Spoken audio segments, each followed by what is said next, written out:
Music and Booze with Mo is produced and distributed by the Center for Culinary Culture, home of the Cocktail Collection, and is available wherever fine podcasts can be heard. The Center for Culinary Culture, telling the story of food and drink, one taste at a time.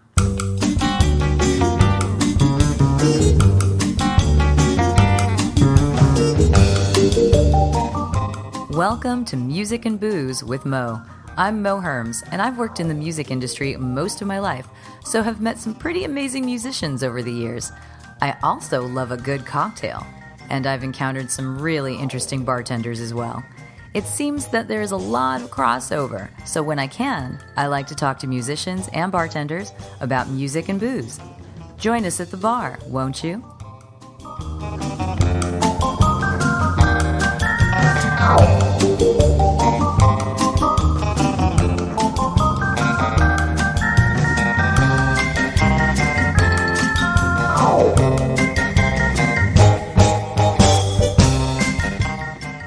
Music and Booze with Mo is brought to you by the Mermaid, a cozy neighborhood bar with an aquatic flair in the Little Tokyo area of downtown LA.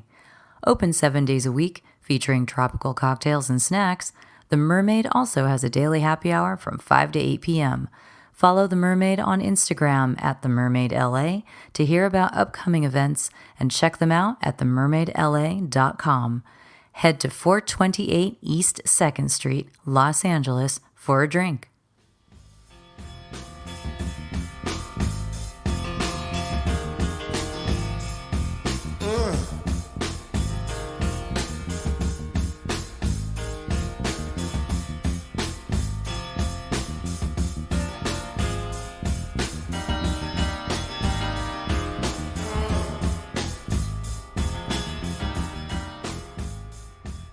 I think it was only a matter of time before I had this particular guest on the podcast, but let me roll back a couple years when a friend of mine gifted me a book called Booze and Vinyl by Andre and Darlington, a brother-sister duo who put together a book of pairings of cocktails and albums.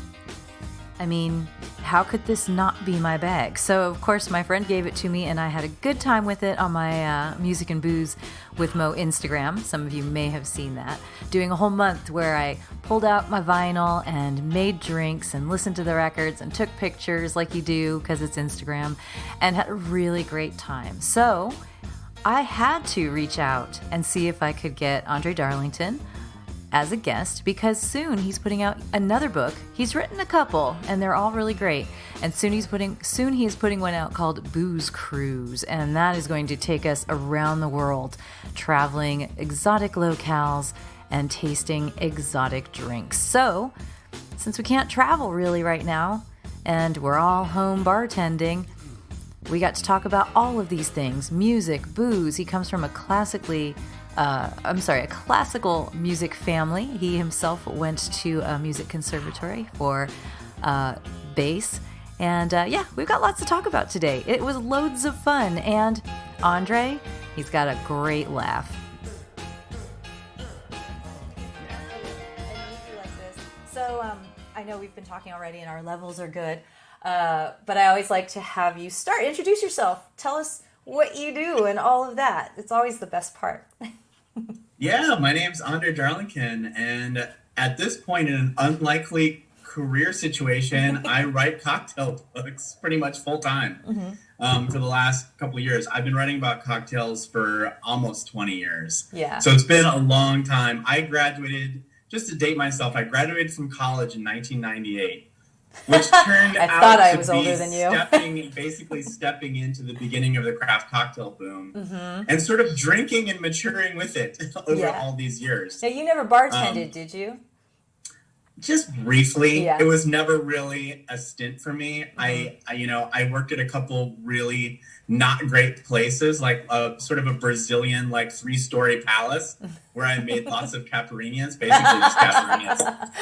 So you're an expert at that, then. It was like a bad joke. Like, oh, you want to bartend? Here, muddle some mint for like 4 hours a night. So like your forearm is like falling off. You had Popeye arms, right? Yeah, It's all exactly. big right there. So you So it's dabbled. not something that's not something I claim. Yeah. I did freelance writing. I actually was a restaurant reviewer for a number of years, and then I wrote about wine, and then I had a couple of cocktail columns, and then I switched over to opening a big craft cocktail farm to table restaurant. That was in 2016, which crazy enough was the same year that my first book came out, The New Cocktail Hour. And I was going a different direction from the owners of this restaurant anyway, which is what happens. Yeah. And the new Cocktail Hour ended up being this sort of like semi-hit and doing really well. I sort of relocated back to the East Coast. And then we wrote a book. So I've written a few books with my writing partner, who is my sister, not my wife. People get confused. So Tanaya is pretty well known as a cheese writer. Yeah, and I also love me some cheese. So what is she? So Madame this Fromage? story, this story, funny enough, we partnered up to write a wine and cheese book. And a publisher came back and said, we really like your voice, but we saw that you do cocktails. Do you want to do that? Which is how this whole ridiculousness sort of got started.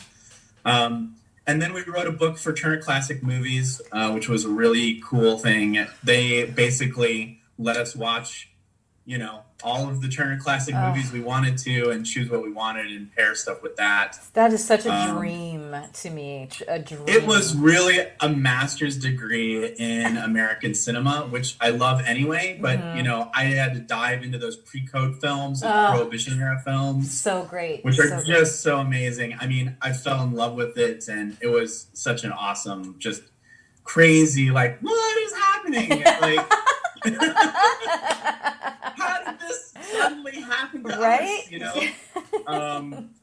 And that was actually a really great, fun book. Although that book is, it's basically owned by TCM. They do what they want to do. We've been on Turner Classic Movies a couple of times with like noir host Eddie Muller. Eddie Muller, awesome. I know him. I used to live in the Bay Area, so yeah. Yeah, and he's a cocktail guy too. He is. I do all the noir stuff. When I moved to LA, when I lived in San Francisco, I got all dressed up. I was there every day. I used to take days off, like vacation time, to go to the Noir Fest in San Francisco because the Castro Theater is one of the most beautiful theaters ever. Yeah. So I still follow that. And I was going to say, when you started talking about the TCM thing, I'm like, I bet you I've seen them on there because I vaguely remember these kind of like dinner in a movie or drink in a movie kind of setups. So this is funny. We thought, we'll go on, we'll do some spots on TCM. No one but our grandparents will watch this.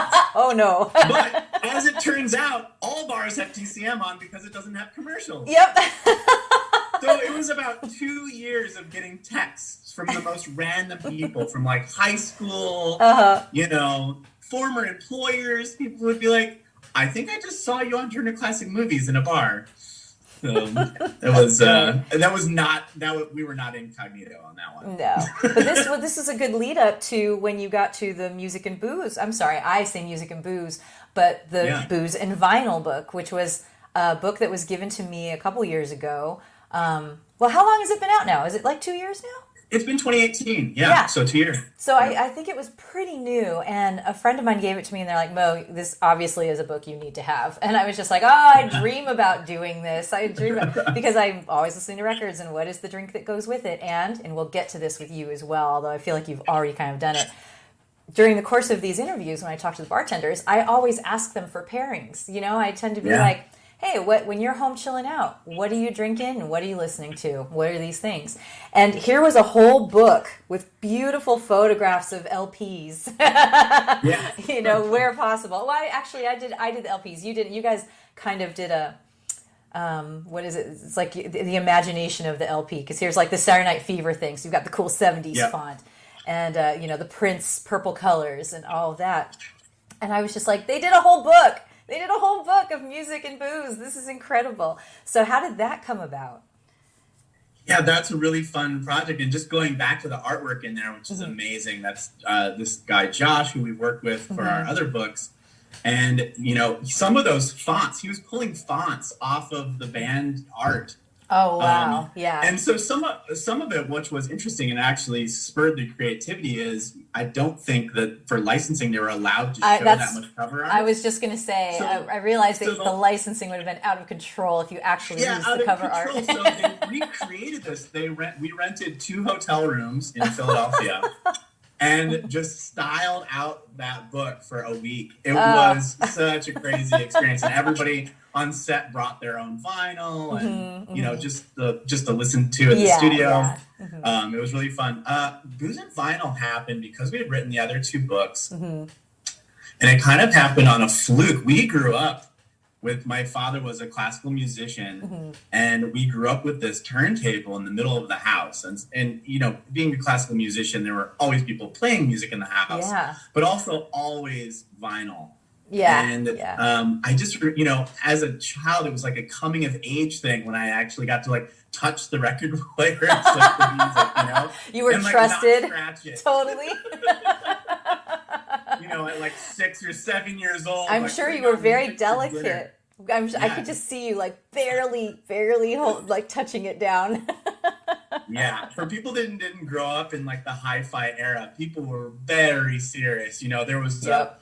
and it's still true today. I mean, there's record cleaners Oh, and yeah. stuff, but my dad had this like velvet brush and this and that. We had all that And too. you had to keep this wax in really good condition. So, and so we had gotten together and we were playing music for other time, when we were researching the other books. Yeah. And it was like, let's pitch this Booze and Vinyl book. And it was kind of like, there's no way they're going to go for this. And we heard back in just a couple days. They were Oh, like, wow. yes. Oh, that's so cool. And what's funny is, a couple of these books have been a little unusual in that, like, we started writing the New Cocktail Hour in 2014, which is just a different era in cocktailing. Yeah, for sure. And then it came out in 2016. And Booze and Vinyl, we really probably started in early 2017, late 2016. We would have been talking about it early 2017, which is even a kind of a different era than even now in 2020 when vinyl just exploded. I mean, we already had Record Day. Yeah. And we had grown up with this vinyl, and we saw that there was vinyl in like Urban Outfitters and stuff, Yeah. but it wasn't like in Target. Yeah. Yeah.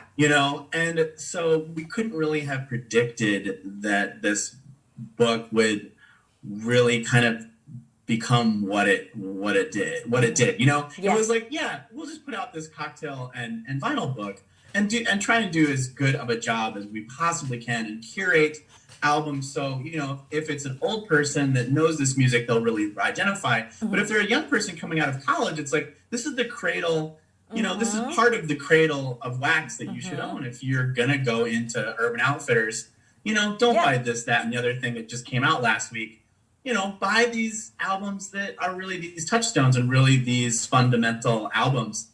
And then going through that list, we really want, the cradle of music can really easily be white guys in the 1970s, right? That's like the height of music. So we really went out of our way. Like, we have to be inclusive. We need lots of different types of music that's fun.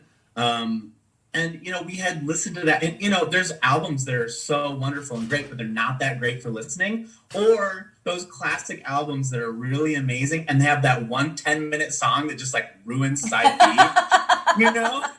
So it was it was a lot of like heartache. Like, we put in like, oh, I think this has to be in this book. Yeah. And then, it wouldn't be. So it was a lot of. How did you guys start? Creation. Did you? Yeah, I'm sure it had to have been because I myself was impressed with the breadth of the thing.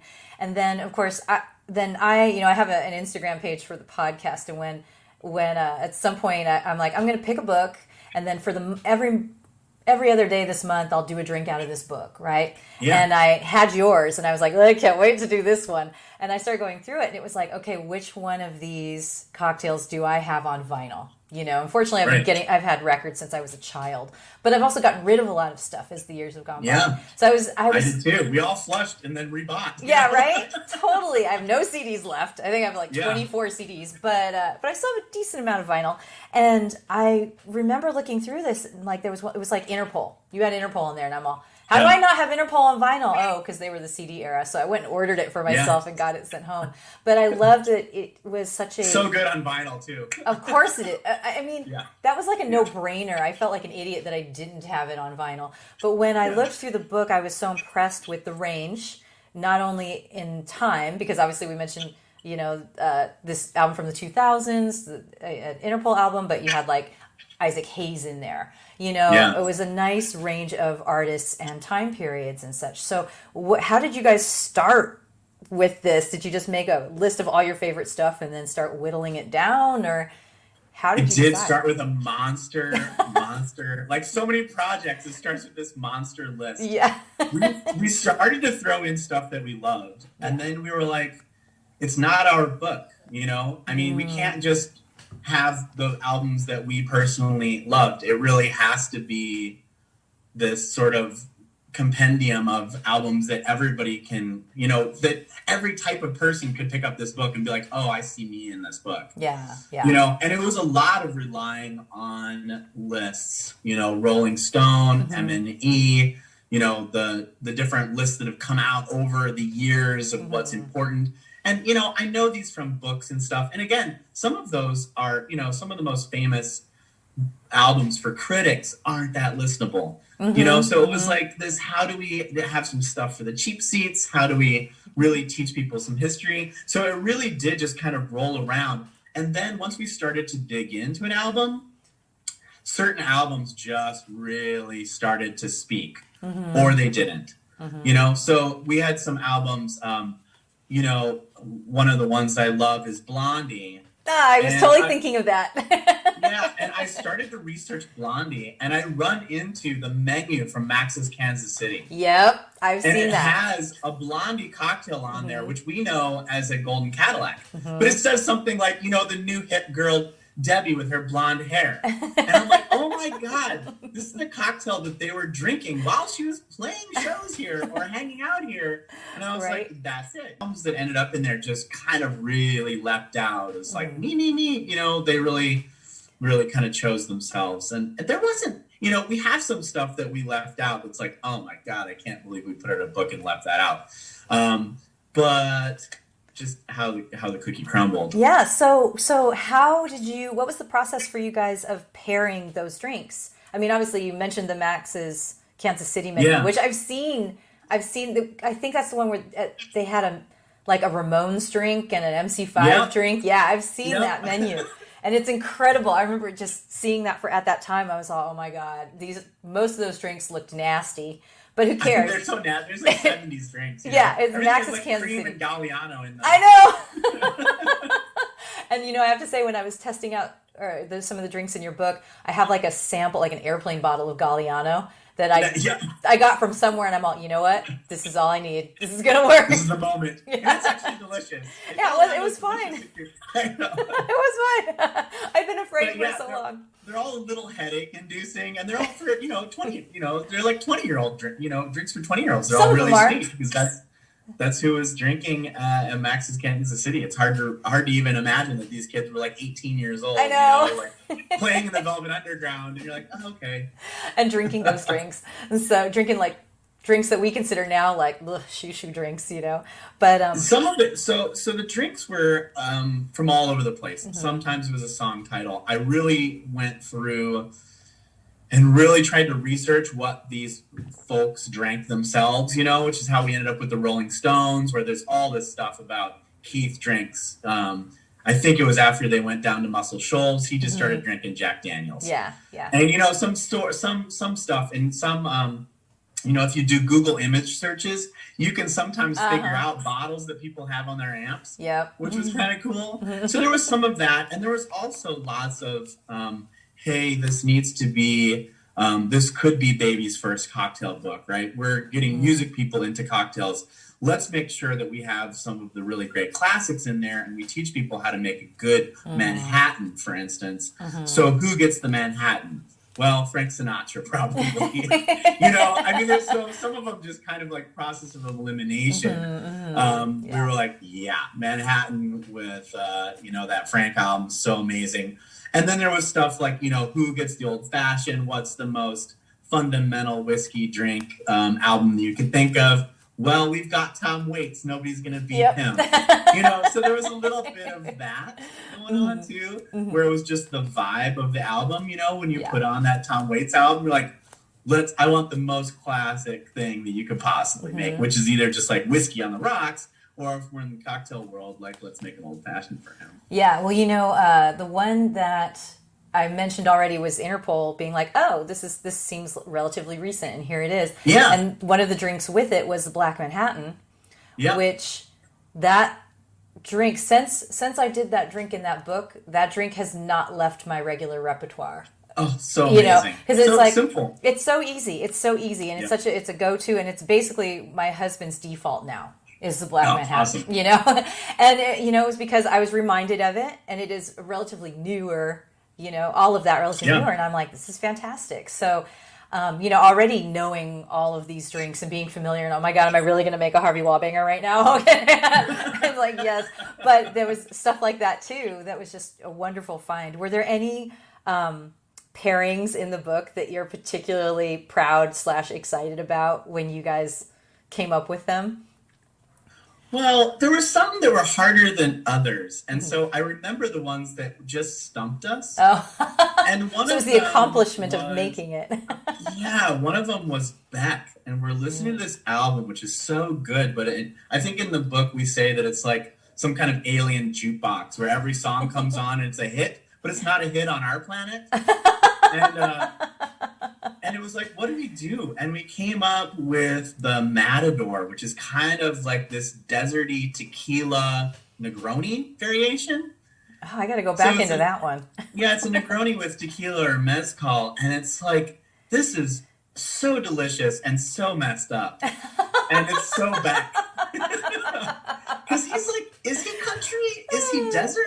Is he, however he wakes up that morning, that's a back. Exactly. And so there was some fun ones like that that I think really kind of stick out in the book. I do also, we were able to sneak in some craft cocktail world stuff. Yeah. So for the White Stripes, we do a whiskey tasting, which you can get your friends together and everybody bring a bottle and do a whiskey evaluation. Yeah. Again, kind of going back to this, like maybe this is baby's first cocktail book. And, most of that information comes from David Pickerel, who's now passed, the famous whiskey distiller. Yep. The book came out I think he just passed last year. So, the book he was still alive, and he saw that. I had done whiskey evaluation with him for the American Craft Spirits Association. And I'm like, this is really great advice for everybody. So I sort of tweaked it a little bit. But basically he broke whiskeys down into, 3 things, like whiskey I would buy my friend, whiskey I would buy myself to drink, and whiskey I would buy for myself to keep. Yeah. And I was like, wow, that's such good advice. It's so simple. Yeah. And I think a lot of this book was, craft cocktails don't need to be complicated. They just need to be well executed. There's a lot of 3-ingredient cocktails in here. And people are like, oh, these, we're not, I get a lot of people are, like, oh, I'm cocktailing. It's so easy. And I'm like, yeah, you're craft cocktailing though, because, you finally got yourself a Y peeler, and you finally got yourself, just the little getting things. people to the point where they can shake and they can stir. And which is, I love, I've been doing like kind of cocktail education 101 on the road for years.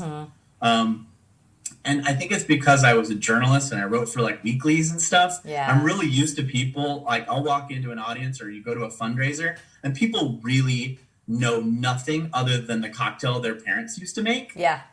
Especially the older crowd. I mean, sometimes the older crowd remembers back in the day, like in the 70s and stuff. But a lot of time, people have no idea when to shake or when to stir. The whole thing kind of scares them. They're kind of intimidated by it. So I really always want my books to sort of be like, make yourself a martini and make yourself a Manhattan, then shake a daiquiri. And, you're going to be a better customer. You're going to enjoy yourself. You're going to be a better partner to the person you live with because you can make them a drink. I was just about to say, my husband, when we started dating and he started going with me to bars, he used to be one of those people. It was like, what's your favorite thing? Just give me that.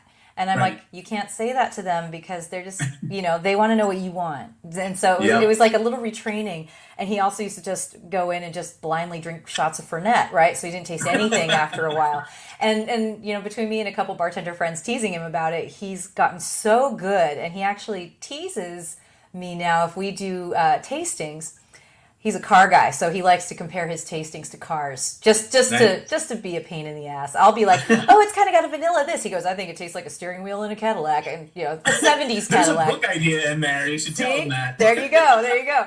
But at the same time, he's been assisting me at home during our home bartending phase of the COVID era, and he's gotten so good that now I just stand back and read the stuff to him, and he does it on his own. And sometimes he has made me my favorite daiquiri to date. Just recently, Delightful. He brought me this daiquiri, and that is my drink. And I tasted it. I'm like, this is the most perfect daiquiri I've ever had. And he's like, all right, That's so good.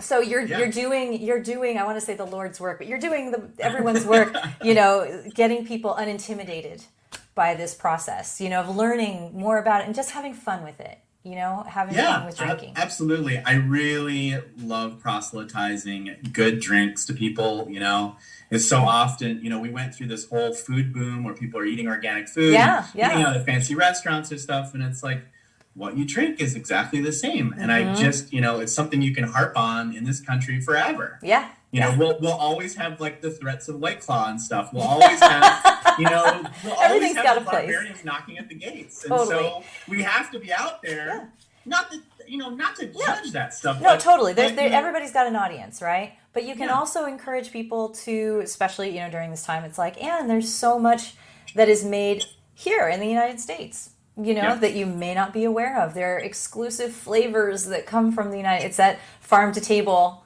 idea, as you're saying. It's from farm to glass, garden to glass kind of thing.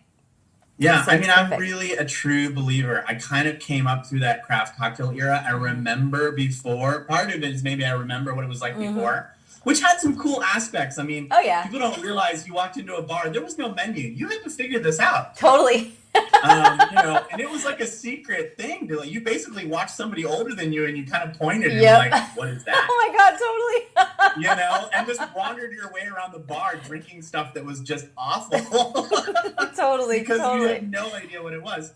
But, then when, the culinary aspect really took over in the bars and things just got so good. And I remember my first good Manhattan when it was served up, it was stirred, it had a Amarena cherry instead of a electric red fake cherry. I always call it the astronaut cherries.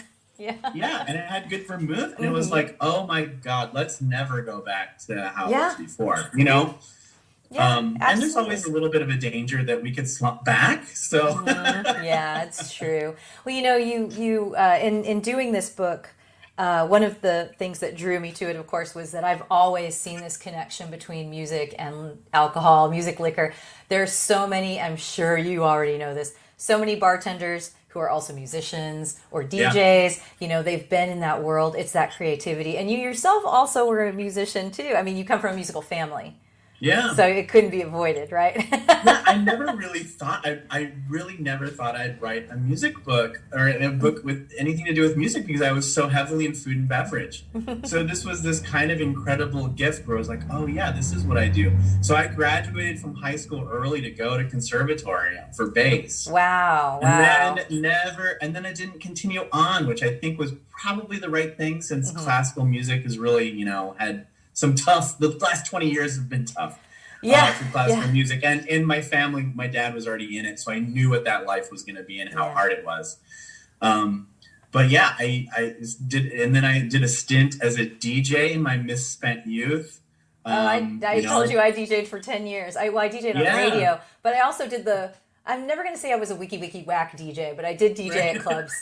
As well. Right. It was more rock and roll clubs, or bars and stuff like that. I was the same. A little more rock and roll. I did Electro Clash. I loved house music. That's right. You were Electro Clash. I'm sorry. Yeah. Dude, I'm a new wave kid, so of course I liked Electro Clash. Absolutely, exactly. It was the 80s all over again. Totally. Yeah, the 80s are my soul, new wave, post-punk, or sort of my, that's my crate. Yeah.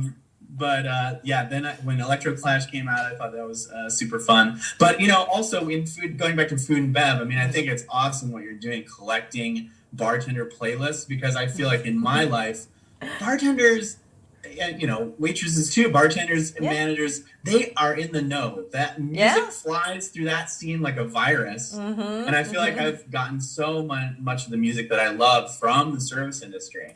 Part of a cool bar back in the day, or even still now, is walking in and you're like, what is this vibe that they have assembled here? Just incredible playlists. And it's always so great. And with something like Shazam, you can kind of stick your phone out there and grab some of it. Yeah, you don't want to talk to somebody. Or it's a great conversation starter. Like, what is this? What is this music? Coffee shops are great for this too. But really, I think the nighttime bar scene, which we all miss the so biggest much, influence on my music. No, I mean, it's great because you'll walk in there and sometimes, especially if you're a nerd like me, I'll hear something unexpected and just be like, oh my God, you're playing this right now. Or it could be, or like you said, I learned something, in there. And as much as I know about music, I always say there's always so much more to learn. There's no way you can't know everything about music. So every time I interview someone, I always learn something new, some new song. Maybe I knew the artist but never knew the song. Maybe I never heard of the artist. If it's a regional thing, I could have totally missed it. So like, you do playlists for your books as well, though.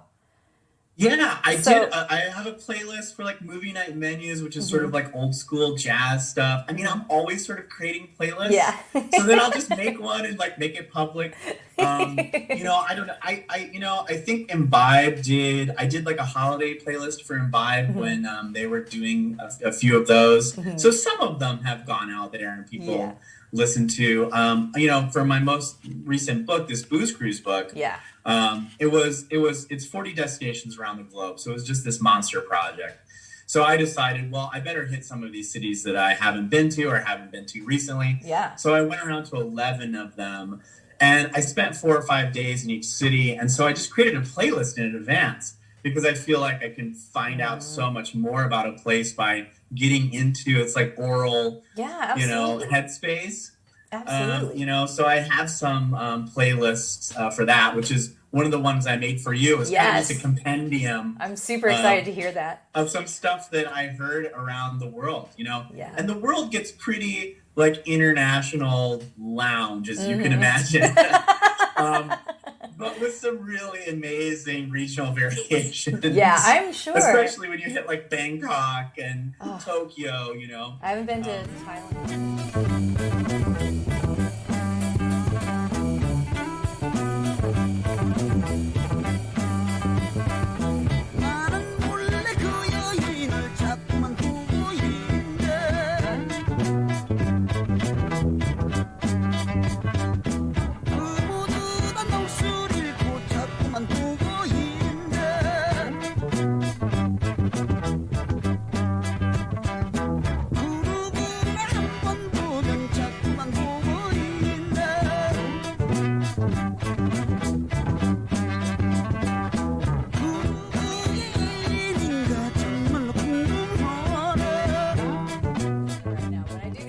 Tend to be in the city where these folks are. And right now we don't get to travel. Well, some people are still traveling, but travel is somewhat limited right now.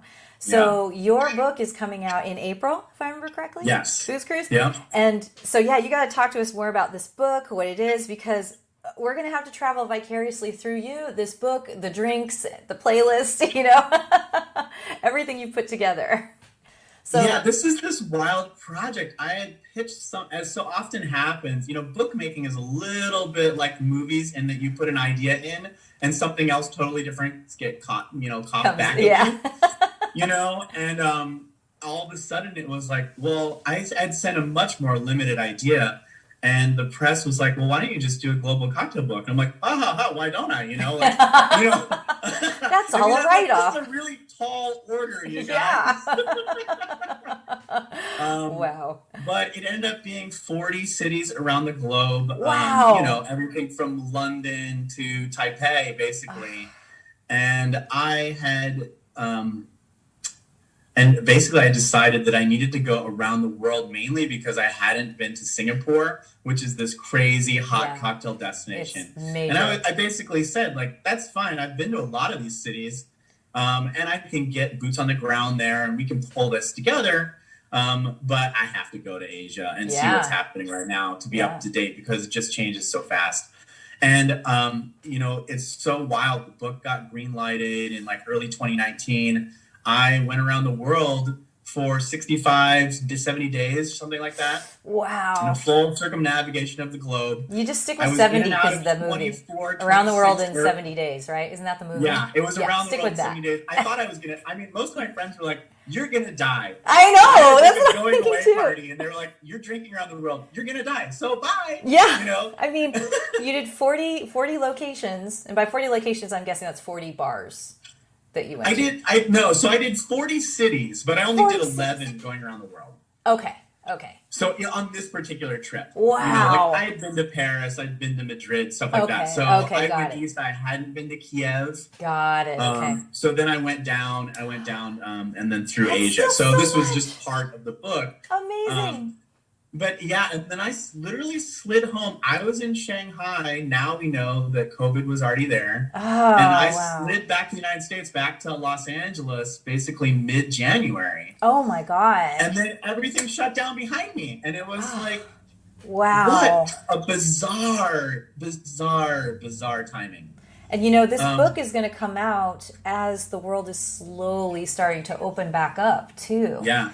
Talk about being given something to do during this time. I know. I'm trying to interest some airlines and being like, you should give people tickets to these cities, you know, and get some like action going. Yeah, right. But it ended up being this life-changing experience writing this book. I mean, all the books are kind of this life-changing experience, and that you do so much research for them. But this one really I met so many incredible people. Yeah. And it really changed how I've been writing about cocktails for a long time, but I'd never gotten the perspective of like, I had been in Milk and Honey in the 2000s, and I had been to London when stuff was happening, but to see it now happening in Asia with that same level of enthusiasm, it was this massive shot in the arm. Yeah. Of just this booster shot of, the incredible... The dedication behind it. Asia are these like really young cities, and they have their whole future ahead of them. And so it was just, I met so many amazing business owners too.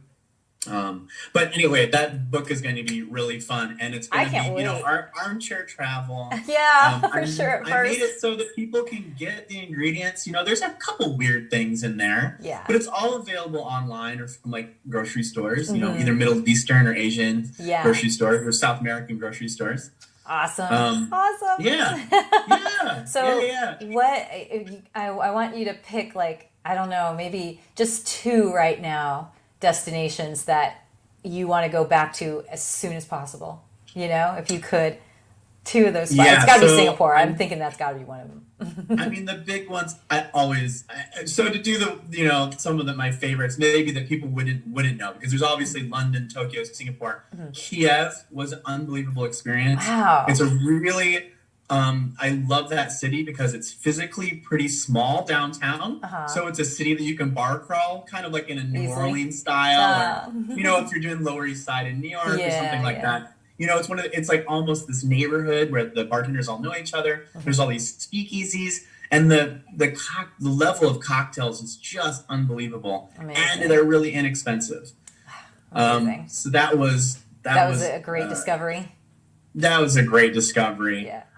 Athens is also really doing well, and it was a real shocker how much fun it is to get lost in the maze that is Athens. But there's a craft cocktail bar around every dark corner. That's awesome. Which also sounds kind of London-y, you sneak up on London. Or I'm thinking kind of like in Paris, how you go down into the subterranean. Yeah. This area has been here for thousands of years, but we have a bar here now. Yeah, it's interesting in Asia. It's funny because there's American journalists who are like, Asia's in this big speakeasy thing. They'll come out of it. It was a phase.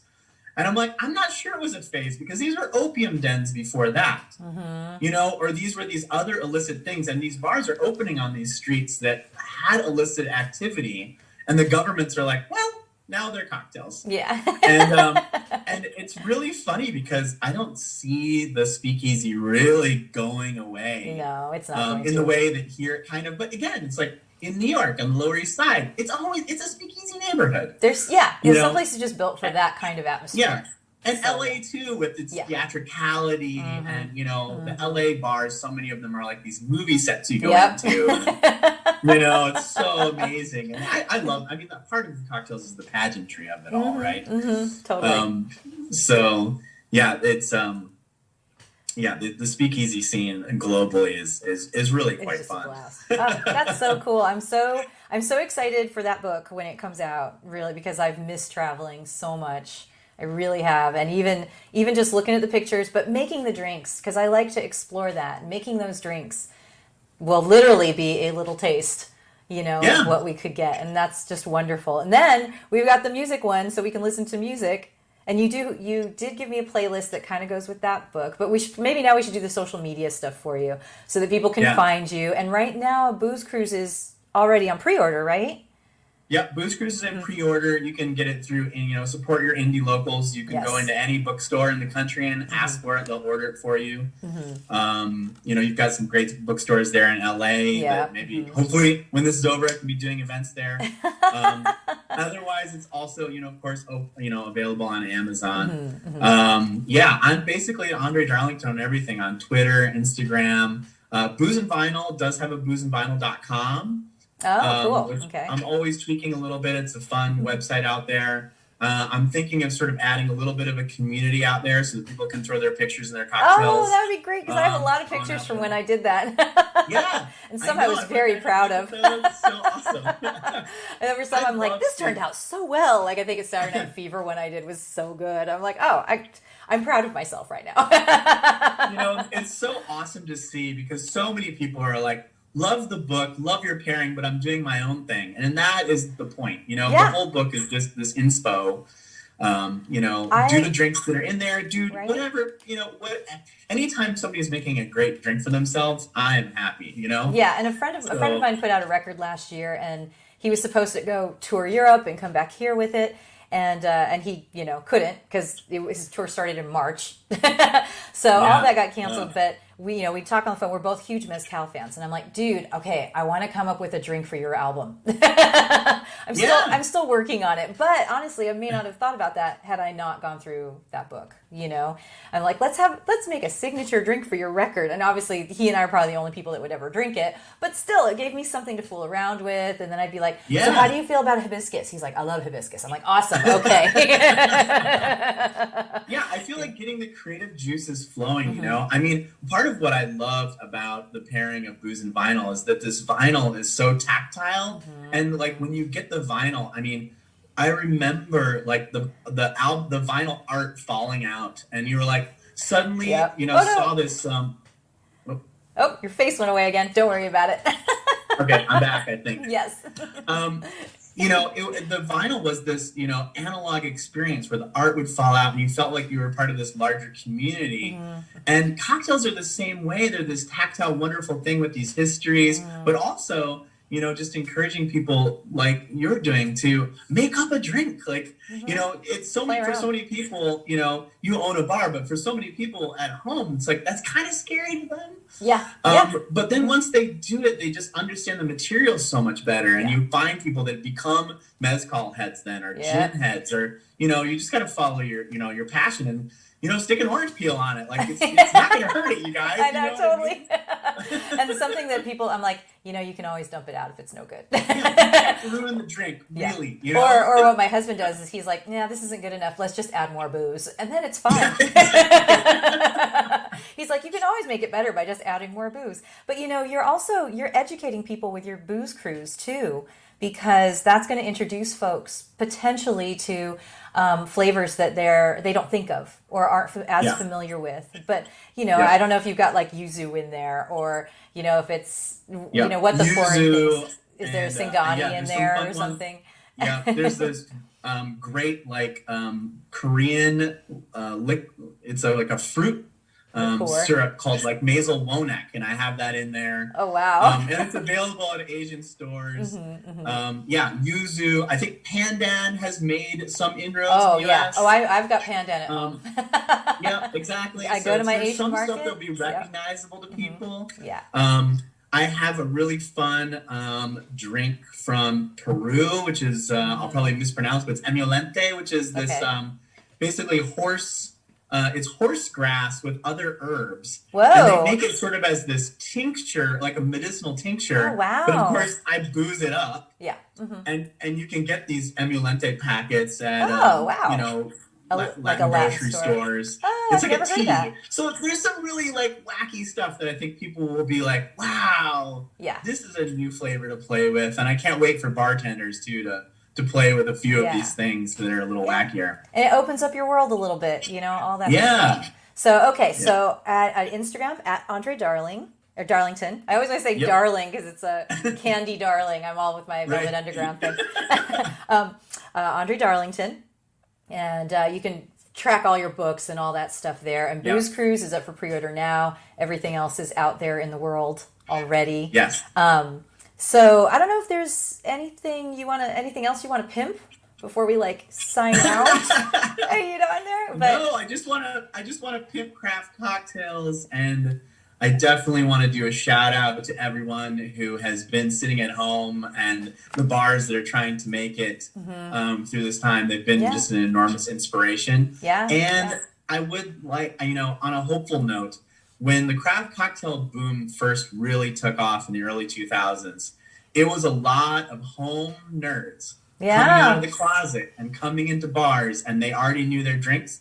And I'm really hopeful that this moment of this year where everyone's been stuck at home and learning from books a little bit and learning from online, that maybe when things reopen, we're going to have an even better class of consumer. Yeah, totally. Really is excited about that. And I'm really hopeful that we may see kind of another second wave here. Yeah, absolutely. So I'm going to ask you one more question, and it has to do with this past year. I don't know if you've had the time to put together what I'm going to ask you, but a new pairing, a new music and booze pairing. Has there, in the last year, has there been any album or albums that have really risen to the top for you? Anything you've been really into? And what are you drinking with those records? Oh, wow. I might have to get back to you on that. Well, this is the thing. 2020 ended, and I'm like, okay, music nerds, you should be able to tell me what your favorite record of last year was, okay? I expect this of you. And, some people are like, yeah, but it was hard to listen to music. I was finding comfort in old records. I'm like, okay, that's cool. I get that.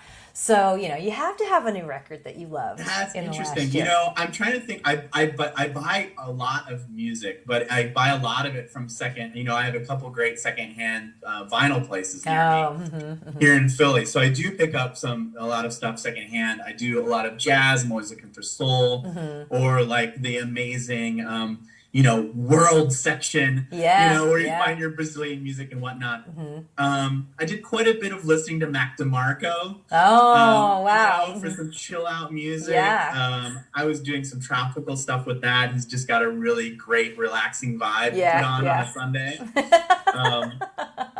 There's been some stuff like that. I'm trying to think what the most recent album I bought is. I might have gone back to some old stuff. I definitely picked up Willie Nelson's Redheaded Stranger this year. And I probably paired, there's actually a cocktail that they made for Austin City Limits when he played there. Yeah. That's kind of, I think it's a little slightly spicy, Tito's cocktail of some kind. It has to be Tito's. Probably. It's Austin, it's Tito's. Yeah, that was the last little wormhole I went down. But yeah, it's been quite a bit of new music on there. A lot of it on Spotify. I've been going through the are you Spotify Andre Darlington on Spotify as well? Yep. Okay. Yep. I'll try to link find to my that. favorite playlists on there. I don't advertise it too widely, but I did put all of the Booze and Vinyl albums are out there on Spotify because I didn't want to make owning the album, owning the vinyl a hurdle. Yeah. to the book. So people can find that. If there's stuff that you haven't heard that's in the book, you can hit up that. And fantastic. I've got a bunch of other wacky playlists from, Tokyo and spots. I love it. I can't wait to hear the Booze Cruise playlist because, music and drink, food, as you know, being a food, music, all those things transport you. And we really could use that right now. This is as close as we can get to being out together in a bar, right? Just to, totally. Oh my God. And, make some drinks. Absolutely.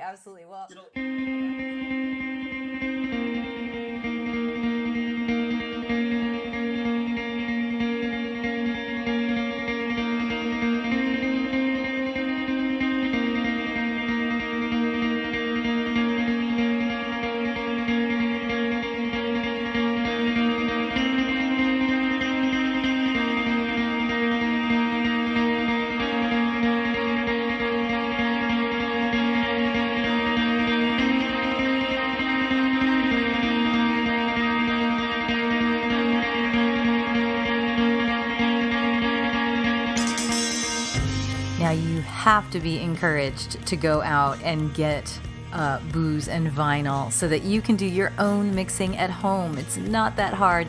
And as Andre was saying, he does give you plenty of tips and the easiest way out to make some of these drinks that you've had at your favorite bars and you just can't get to right now.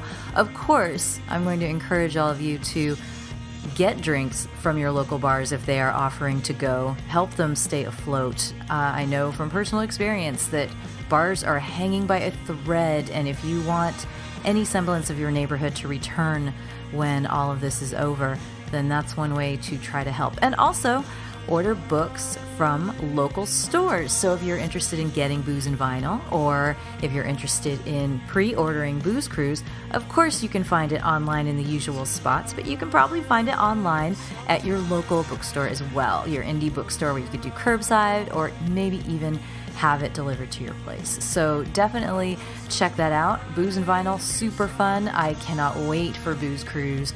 Honestly, I am actually excited about it. I'm not just sitting here trying to get this guy a whole bunch of money, because he's just a nice person, and I'm really, really thankful we had Andre on the show today. If I was doing a food show, we'd have his sister Tanaya here just so we could talk about cheese for hours on end. I would so be down for that too.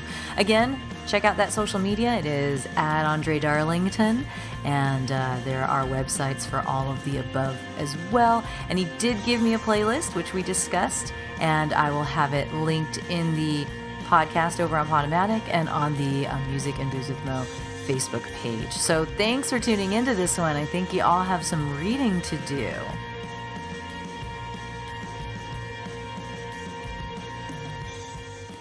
Music and Booze with Mo is brought to you by Barkeeper, a head shop for cocktail lovers, located at 614 North Hoover Street in Silver Lake, Los Angeles.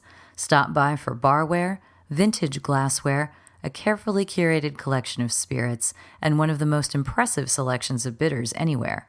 Follow them on Instagram and Facebook for information regarding spirits tastings. That's barkeepersilverlake.com, and also in the Virgil Village neighborhood of Silver Lake, Los Angeles. Thank you for tuning in to our barroom chats on Music and Booze with Mo. For more info about today's guest, or if you want to connect with me, check out my Facebook page, Mo Herms. Please subscribe to the podcast and feel free to tell all your friends about it. While you're there, give the show a rating and a review. It really helps to get the word out. If you want to hear the playlists our guests have curated, search She Be Mo on Spotify, SHEBMO. Find pictures of the interviewees and the cool stuff they create on the Music and Booze with Mo Instagram account. Lower your expectations and join us at the bar. Till next time, cheers.